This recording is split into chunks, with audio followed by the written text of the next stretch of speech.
Olá, meninos. Eu sou o Henrique Machado, pastor presbiteriano e missionário designado pela Agência Presbiteriana de Missões Transculturais para o campo em Moçambique. Nós recebemos algumas perguntas encaminhadas por vocês para que pudéssemos compartilhar um pouco da nossa história, da nossa experiência missionária. Eu e minha esposa, nós passamos pelo IBEL, iniciamos o nosso treinamento missionário, inclusive, aí em Patrocínio, e de lá, Deus tem nos levado para muitos lugares dentro e fora do Brasil para servi-lo, plantando igrejas ou formando lideranças locais, lideranças autóctones. A gente pode bater papo mais livre e informal em outra ocasião, mas aqui, neste vídeo, eu vou me ater às perguntas que vocês enviaram. A primeira delas é como foi o processo do chamado por missões transculturais e que o IBEL influenciou no preparo de vocês. Bem, o nosso chamado transcultural, tanto o meu como da minha esposa, ele estava ali desde o berço da nossa vocação, da nossa chamada missionária. Quando nós decidimos atender, então, essa proposta divina, nós já tínhamos em mente que serviríamos ao Senhor em uma outra cultura que não fosse a nossa. Nosso chamado ele nunca foi geográfico, para um lugar específico. Sempre teve muito a ver com as nossas competências, os nossos dons, nossas capacidades, e até mesmo a nossa experiência, a nossa trajetória de vida até aqui. Portanto, ir a Moçambique não foi realmente escolher um povo, escolher um pedaço do mapa, mas simplesmente perceber que ali as necessidades poderiam ser servidas daquilo que o Senhor tinha nos capacitado. E o IBEL serviu, em grande parte, para essa capacitação, pois, como vocês sabem, o IBEL ele tem uma formação bastante generalista. Ele ajuda você a trabalhar em todas as áreas da igreja, com todas as faixas etárias e gêneros, né, tanto homem como mulher. Então, quando você vai para um campo missionário, principalmente um campo missionário distante, com poucos recursos e sem assistência, sem uma equipe pastoral ou evangelista, você acaba tendo que fazer tudo. Então, quando eu estive, por exemplo, com a minha esposa aí no interior de Roraima, na cidade de São João da Baliza, pela Junta de Missões Nacionais na época, nós realmente estávamos tendo que lidar com todas as atribuições da igreja, desde ensino da escola dominical, ministério de louvor, trabalho com crianças, evangelização, seja de impacto, ou seja, o evangelismo de casa em casa, e além das atribuições pastorais naturais.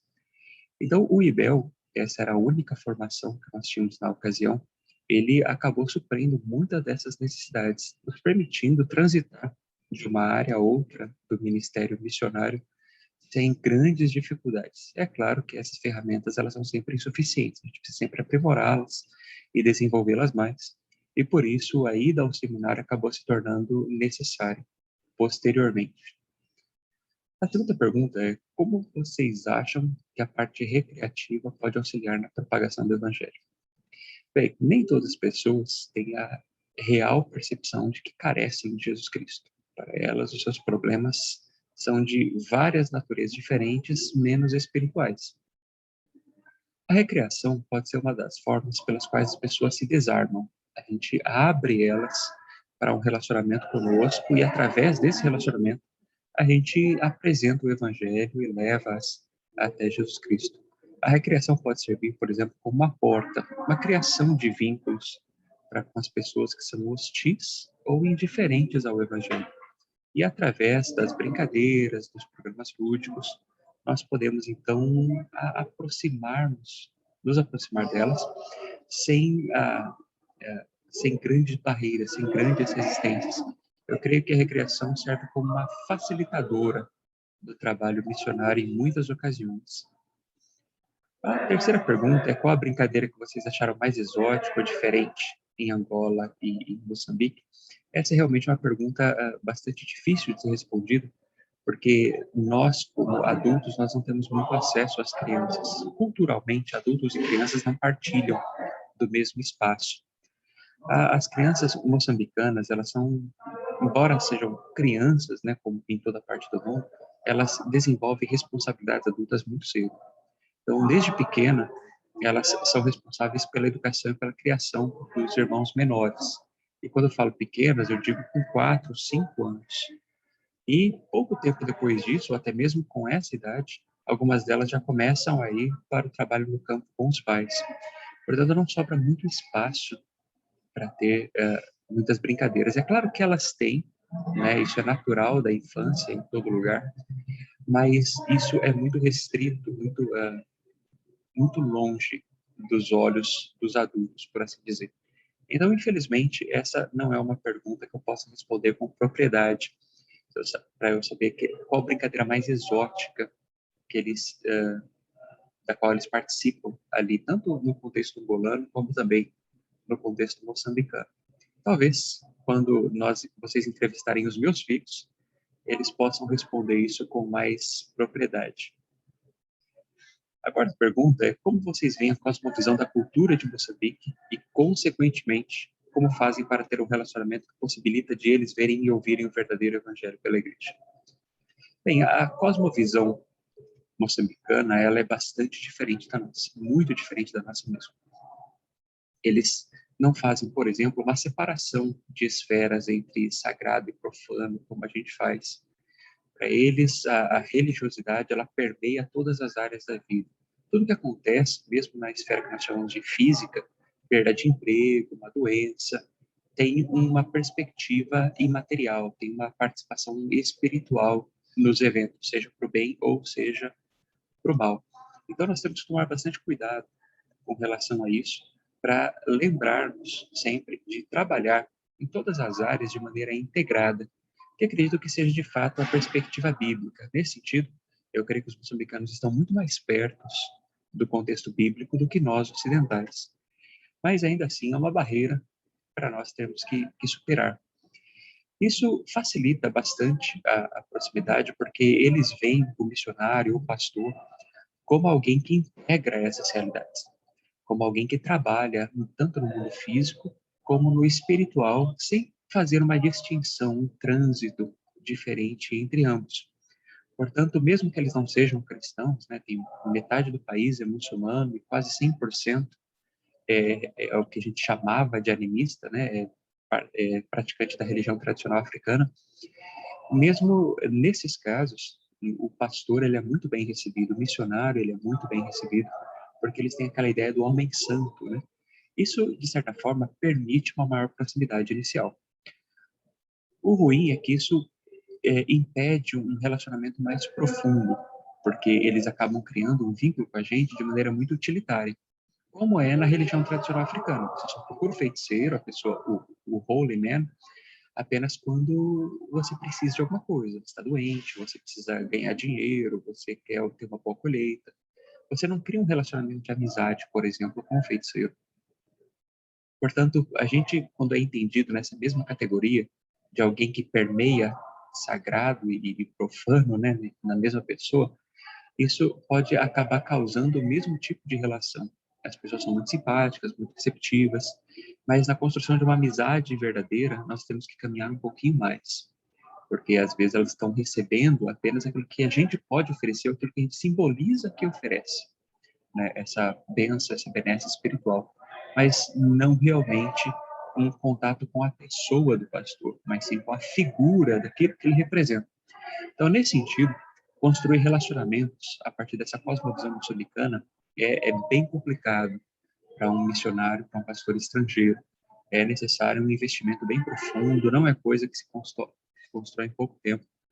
É necessário primeiro romper essa primeira imagem de ser apenas um vínculo com o sagrado e de que se trata de uma pessoa de fato, né? Uma pessoa que você pode conversar, se abrir, rir, chorar.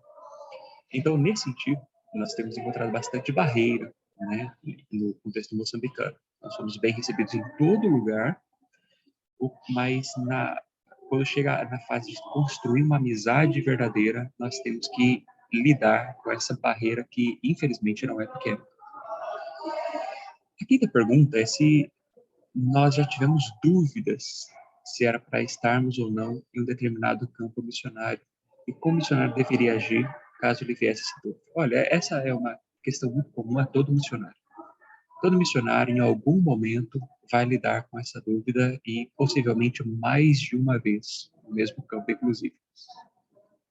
Isso porque os fatores que envolvem o trabalho missionário eles são múltiplos. Você tem sucessos, você tem fracassos, e tudo isso depende muito da análise que você faz. Então, muitas vezes, nós estamos achando que estamos batendo, né, inutilmente numa porta, quando na verdade era esse mesmo o propósito divino. Mas quando nós não colhemos os resultados, quando não somos bem recebidos, quando a mensagem não é entendida, quando a igreja nativa não amadurece, nós começamos a questionar a eficácia do nosso trabalho, ou se até mesmo estamos no lugar certo e somos a pessoa certa para estar lá. Esse tipo de questionamento, de autoavaliação, ela é importante, porque de fato, às vezes as respostas são positivas nesse sentido, e você deveria ir para outro lugar. Já deu o seu tempo ali, você cumpriu o seu papel e deve agora seguir para novos campos. Ou às vezes não, às vezes você está só passando por um momento de crise ministerial comum a todos os ministros, independente de serem da igreja local ou de um ministério transcultural. A gente frequentemente vai lidar com essas dúvidas. E são sadias ou podem também não ser. Tudo isso é uma questão do nosso relacionamento particular e pessoal com o Senhor e uma visão clara a respeito do seu ministério, daquilo que você foi chamado a fazer. Então, geralmente, quando a gente é surpreendido por essas dúvidas, a gente se coloca em oração para tentar buscar a orientação de Deus a respeito do que estamos fazendo. Se de fato deveríamos continuar insistindo nesse caminho, apesar dos obstáculos, ou se é o momento de irmos para outros ares. A próxima pergunta é como tem sido esses anos em Moçambique e como foi em Angola? Bem, são realmente realidades diferentes e foram trabalhos missionários diferentes. Em Angola, nós fizemos um trabalho de missão de curto prazo, com o objetivo específico de preparar de maneira estanque, né, num único segmento, tanto os pastores em atividade, como a futura geração, os jovens da igreja, que tivessem essa disposição para servir na liderança, não necessariamente como pastores, mas liderança na igreja local. Então, em Angola, o trabalho ele foi muito mais um monólogo do que um diálogo. Nós não tivemos tempo suficiente para construir relacionamentos, para dialogar especificamente com a cultura. Então, todo esse intercâmbio cultural ele foi bastante limitado, embora acredito que tenha sido de fato produtivo. Nós fomos para executar uma tarefa e acredito que cumprimos o proposto. A questão é que todo o trabalho de curto prazo ele tem que ser seguido de um ministério a longo prazo. Então, ele tem que ser encaixado no ministério de alguém que já esteja lá ou de alguém que esteja proposto a permanecer lá. Esse foi o caso em Angola. Nós fomos com um grupo, nós trabalhamos em curto prazo e, posteriormente, uma missionária deste grupo permaneceu em Angola para dar continuidade à iniciativa. Agora, em Moçambique, é um trabalho diferente. Nós estamos lá realmente para servir a longo prazo. Estamos lá há 2 anos e não temos pretensão de retornar mais para o Brasil ou para qualquer outro lugar. Mas, como já falamos, o nosso chamado não é geográfico. Então, se Deus nos mandar para outro lugar, nós vamos. Mas, no presente momento, nós não temos qualquer pretensão de deixar aquele país. Então, o trabalho em Moçambique, ao contrário de apenas fazer a entrega de uma tarefa, como foi em Angola, nós realmente podemos trabalhar em várias frentes diferentes e investirmos em relacionamentos. Basicamente, em Moçambique, nós trabalhamos em duas dimensões, tanto na dimensão espiritual, com assistência pastoral, auxílio na plantação de igrejas autóctones e formação de liderança local. Esse é a parte mais significativa do nosso ministério, é justamente treinar moçambicanos para que nós venhamos a nos tornar obsoletos. Ou seja, a ideia do nosso ministério é trabalhar até o ponto que a gente não seja mais necessário, para que eles possam caminhar sozinhos, como os norte-americanos fizeram conosco aqui no Brasil. E também trabalhar na dimensão social. Moçambique é um dos países mais pobres do planeta, sexto, de acordo com alguns indicadores, o sexto país mais pobre do planeta. Então, a gente não pode ignorar a realidade de que quase 80% do país vive abaixo da linha da pobreza. Então, nós precisamos também encontrar meios de apresentar o Evangelho em toda essa dimensão. Né? Deus não está preocupado apenas com a alma das pessoas, ele está preocupado com o destino delas aqui também. E nós, portanto, temos que nos preocupar nesse sentido. Foi assim que depois do IBEL nós investimos também na formação, tanto na área da educação como na área da saúde. Eu fui para a área da educação, minha esposa foi para a área da saúde, para que nós tivéssemos essas ferramentas adicionais para servir também nessa perspectiva social. Então, atualmente, nós trabalhamos tanto com a conscientização e campanhas de atendimento na área de enfermagem e também na formação profissional. Atualmente, nós estamos investindo na área de formação, na área de informática, que, infelizmente, é uma das mais deficitárias em todo Moçambique, e isso impede que as pessoas tenham acesso a melhores condições de trabalho e fiquem restritas apenas à agricultura de subsistência, perpetuando, assim, esse ciclo de pobreza que tem sido permanente no país até agora. É claro que o mais significativo, a necessidade mais importante de todo ser humano é, de fato, o evangelho. Então, nós não trabalhamos de maneira igualitária, né? Uma mão em cada área. O peso maior do nosso trabalho realmente é na formação espiritual da liderança e dos membros da igreja. E, enquanto fazemos isso, nós também trabalhamos nessa perspectiva, nessa dimensão social, desses efeitos nocivos do pecado. A sétima pergunta é: quais são os desafios de realizar trabalhos com diferentes faixas etárias? Bem, isso é um desafio no nosso próprio país. Você, por exemplo, tem experiência em algumas igrejas daquilo que chamam de culto infantil, ou uma derivação desse nome, mas o efeito é o mesmo, né? Na hora do culto, as crianças são levadas para uma área separada, onde tem a sua própria programação, de maneira simultânea ao culto no qual os pais permanecem. E nessa área, nessa programação para as crianças, tem gente de 3 a 7 anos, de 4 a 10 anos, e você sabe como é difícil a gente tentar nivelar, mesmo crianças, no mesmo espaço e com a mesma forma de apresentação de educação.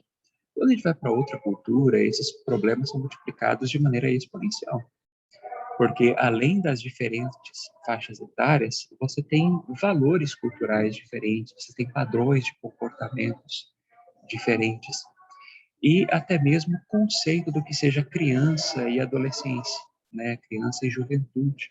Em Moçambique não existe adolescência, tradicionalmente falando.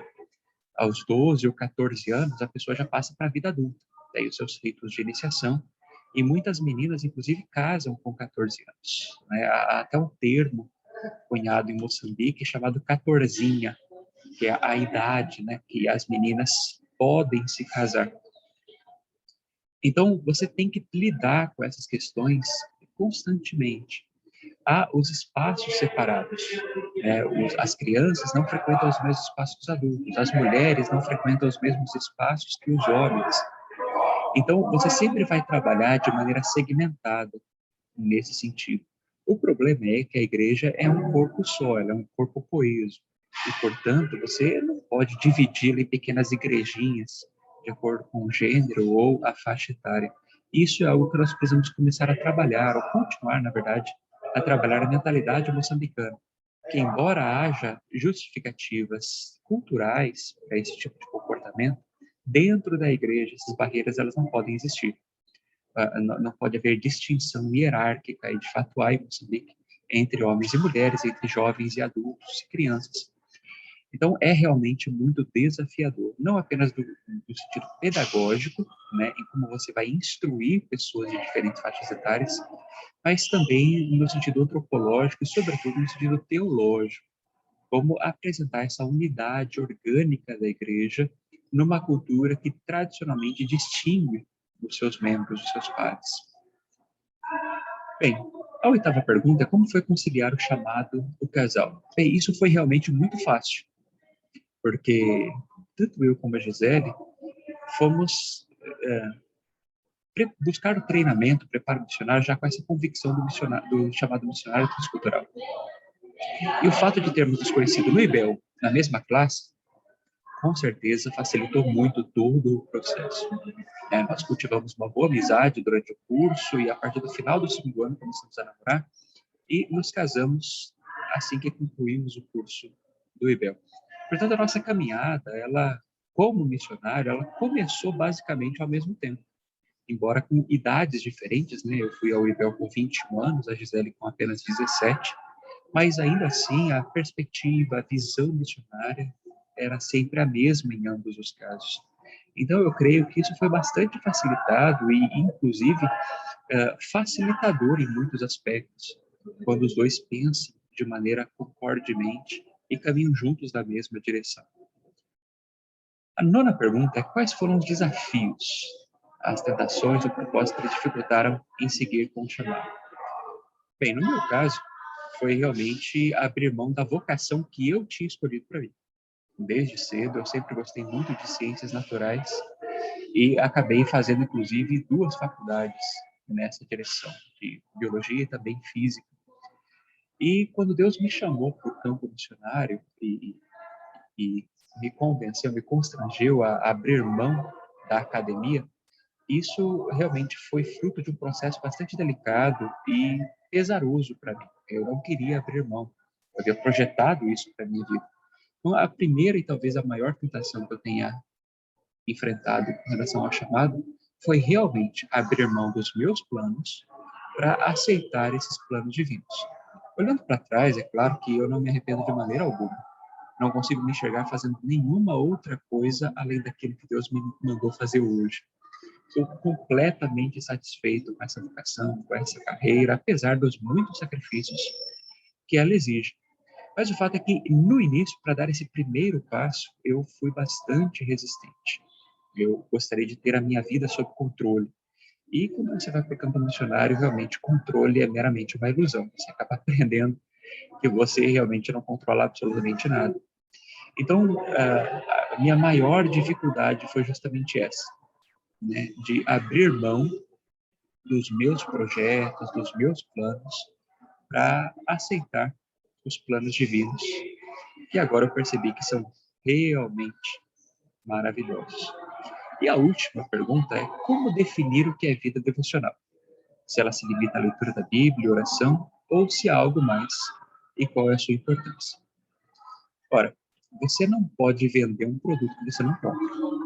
A gente tem que partir daí.